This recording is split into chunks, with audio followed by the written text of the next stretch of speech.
warahmatullahi wabarakatuh. Alhamdulillahirabbil alamin wa bihi nasta'in wa ala umuri dunya waddin.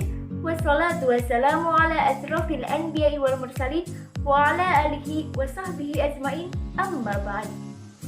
Pertama-tama, mari kita panjatkan puja dan puji syukur kita kehadirat Allah Subhanahu wa Ta'ala yang mana telah memberikan kesehatan kepada kita semua.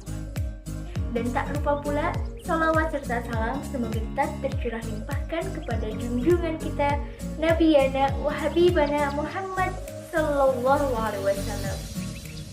Yang terhormat, Bapak Dosen Muhammad Anisul Fatah, Sarjana Ekonomi, Magister Ekonomi, selaku dosen pengampu mata kuliah Sejarah Pemikiran Ekonomi Islam.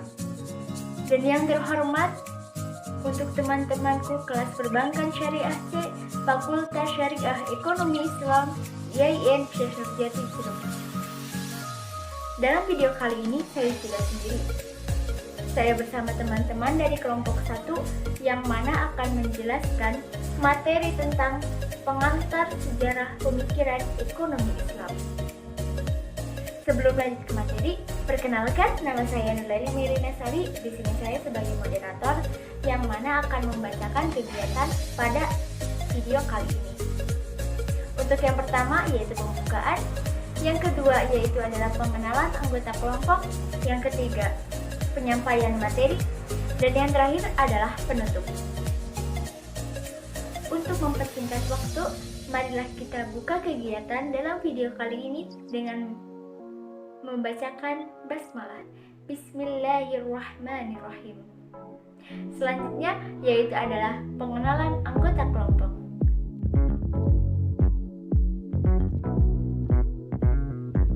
Untuk selanjutnya yaitu adalah penyampaian materi dari materi 1 sampai dengan materi keempat. Nama saya Puja Regina Rosalia Nova. Di sini saya akan menjelaskan materi pertama yaitu mengenai urgensi sejarah pemikiran ekonomi Islam. Sebelum lanjut ke materi, saya akan menjelaskan arti dari urgensi sejarah pemikiran ekonomi Islam. Urgensi di sini artinya suatu hal yang penting. Jadi, urgensi sejarah pemikiran ekonomi Islam adalah pentingnya mempelajari sejarah pemikiran ekonomi Islam. Urgensi sejarah pemikiran ekonomi Islam yang pertama, demi pelurusan sejarah. Dengan mempelajari peradaban ekonomi Islam, kita dapat mengetahui dan memahami sejarah pemikiran ekonomi Islam yang sesungguhnya. Apalagi Nabi Muhammad SAW adalah figur utama yang paling berpengaruh dalam ekonomi Islam. Dilihat dari karya-karya buku orang Barat atau Eropa, banyak sekali pembelokan sejarahnya dikarenakan orang-orang tersebut belum mengetahui secara betul sejarah yang sesungguhnya. Maka dari itu, pokok dari mempelajari sejarah adalah meluruskan secara tepat dan akurat sejarah tersebut. Yang kedua, ibrah dan reformulasi fakta. Ibrah artinya mengambil pelajaran, reformulasi fakta artinya memformat ulang suatu fakta. Sejarah pemikiran ekonomi Islam dijadikan rujukan utama ekonomi Islam. Artinya, kita dituntut secara objektif untuk memahami sirah nabawiyah sebagai subjek utama ekonomi Islam yang dijadikan rujukan oleh para pemikir dan muslim. Sirah nabawiyah dapat dijadikan cermin sehingga kita dapat mengambil pelajaran dan menggali secara metodologis aspek ekonomi Islam, baik pada diri Rasulullah SAW maupun yang ditulis pada Al-Quran. Sirah nabawiyah merupakan perjalanan hidup seorang manusia pilihan sebagai parameter hakiki yang dapat membangun potensi para umat, sehingga kita mempelajari sirah nabawiyah bukan hanya mengetahui peristiwa-peristiwa yang terjadi pada saat itu, melainkan kita juga dapat mengambil pelajaran dan menemukan rumusan kesuksesan pada masa itu sehingga kita dapat mengulanginya pada masa kini. Oleh sebab itu, mempelajari sejarah pemikiran ekonomi Islam secara khusus dan umum dirasa sangat perlu karena kita dapat mengambil pelajaran dan meluruskannya secara tepat dan akurat, serta kita dapat menerapkan di kehidupan sehari-hari dalam bidang ekonomi. Terima kasih. Saya, Sylvia Dewi, akan memaparkan materi tentang tatanan sosial budaya bangsa Arab pra-Islam. Ada 3 aspek yang akan dibahas dalam materi ini. Yang pertama, aspek agama bangsa Arab pra-Islam. Yang kedua adalah aspek sosial budaya bangsa Arab pra-Islam. Dan yang terakhir adalah aspek ekonomi politik bangsa Arab pra-Islam. Baik, kita mulai dari aspek yang pertama. Aspek agama bangsa Arab pra-Islam. Sebelum Islam datang, ada 3 agama yang dianut oleh masyarakat Arab. Apa saja? Yang pertama, agama paganisme. Yang kedua, agama Yahudi. Dan yang terakhir adalah agama Kristen. Tetapi selain ketiga agama tersebut, ada salah satu corak agama yang dianut oleh sekelompok orang, yaitu agama Hanafiyah, yang tujuannya untuk mencari agama Ibrahim yang memandangnya sebagai akulturasi dari milah Ibrahim. Oke, lanjut untuk aspek yang kedua, yaitu sosial budaya bangsa Arab pra-Islam. Sosial masyarakat Arab itu hidupnya tidak menetap, karena di Jazirah Arab itu gersang dan tandus. Jadi mereka lebih memilih mengembara dari satu tempat ke tempat lainnya untuk mendapatkan padang rumput. Nah, pengembaraan itu disebut kabilah. Lanjut, aspek yang terakhir, ekonomi politik bangsa Arab pra-Islam. Kejayaan dan kemajuan bangsa Arab itu ditandai dengan adanya perdagangan dan pertanian. Itu merupakan aspek ekonomi paling penting bagi bangsa Arab, disebabkan oleh jalur perdagangan yang sangat strategis. Kota Ukaz merupakan pusat peradaban baik dari segi politik, ekonomi, dan sosial budaya. Perkenalkan, nama saya Nurleli Melinasari.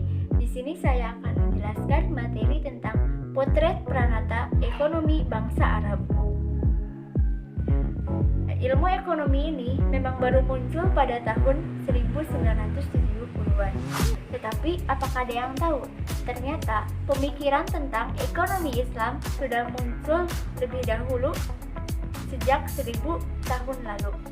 Bahkan sejak Islam diturunkannya kepada Nabi Muhammad SAW.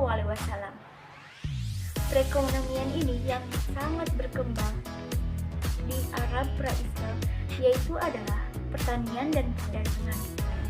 Mereka telah lama mengenal perdagangan, bukan saja sesama dengan Arab, tetapi dengan non-Arab. Aktivitas ekonomi yang dilakukan oleh bangsa Arab sebelum Islam masuk amatlah sangat sederhana, di mana aktivitas ekonomi penduduk Jazirah Arab mayoritasnya yaitu adalah mengembala dan berternak binatang. Sehingga orang-orang yang beraktivitas pada pertanian dan perdagangan tidak bisa lepas dari peternakan, karena para petani membutuhkan hewan untuk mengelola sawahnya, dan para pedagang membutuhkan hewan juga untuk mengangkut barang-barangnya. Perdagangan bangsa Arab pra-Islam ini akhirnya ada kemajuan, hingga ada kegiatannya ekspor impor. Seperti Arab Selatan dan Yaman sebelum 200 tahun Islam masuk telah mengadakan kegiatan perdagangan dengan ini juga. Sebagai pelaku kegiatan ekspor impor, Jazirah Arab memiliki pusat transaksi yaitu di kota Mekah. Kota Mekah merupakan kota suci yang mana setiap tahunnya sering dikunjungi oleh berbagai negara. Oleh sebab itu, kota Mekah menjadi pusat peradaban baik politik, ekonomi, dan budaya. Kota Mekah merupakan jalur persilangan kegiatan ekonomi internasional. Mungkin itu saja yang dapat saya sampaikan. Mohon maaf apabila ada salah kata. Terima kasih. Assalamualaikum teman-teman semua, saya Melko Soleha. Saya akan menjelaskan sedikit tentang pengaruh Islam terhadap pembentukan suatu sistem ekonomi Islam. Sistem ekonomi Islam sebetulnya sudah ada sejak zaman Rasulullah, diteruskan oleh Khulafaur Rasyidin dan kemudian diwariskan oleh Daulah Umayyah dan terus berkembang hingga saat ini.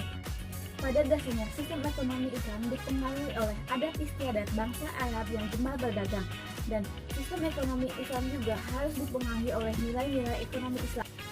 Untuk memahami bagaimana syariah Islam mempengaruhi pembentukan suatu sistem ekonomi Islam, kita harus melakukan kajian mendalam terhadap Al-Quran dan Hadis sebagai sumber rujukan untuk melindungi dan mengurus masyarakat mengenai suatu sistem ekonomi. Setidaknya ada 70 ayat Al-Quran yang menjelaskan tentang suatu sistem ekonomi Islam. Begitupun dengan hadis, sudah banyak sekali hadis Rasulullah yang menjelaskan tentang sistem ekonomi Islam. Salah satunya hadis riwayat Bukhari yang menjelaskan tentang konsumsi dalam ekonomi Islam. Siapa saja yang memiliki tanah ladang, hendaklah ia garap dengan bijaksana, atau ia berikan kepada saudaranya untuk digarap. Jika tidak dilakukan, maka hendaklah ia biarkan tanah. Demikianlah beberapa hal yang dapat kami sampaikan. Sebelumnya kami mohon maaf yang sebesar-besarnya apabila ada salah kata dalam penyampaian materi. Sebelum kita tutup acara pada kegiatan hari ini, alangkah baiknya kita mengucapkan hamdalah. Alhamdulillahirabbil alamin. Saya Leli Melina Sari pamit undur diri. Wassalamualaikum warahmatullahi wabarakatuh.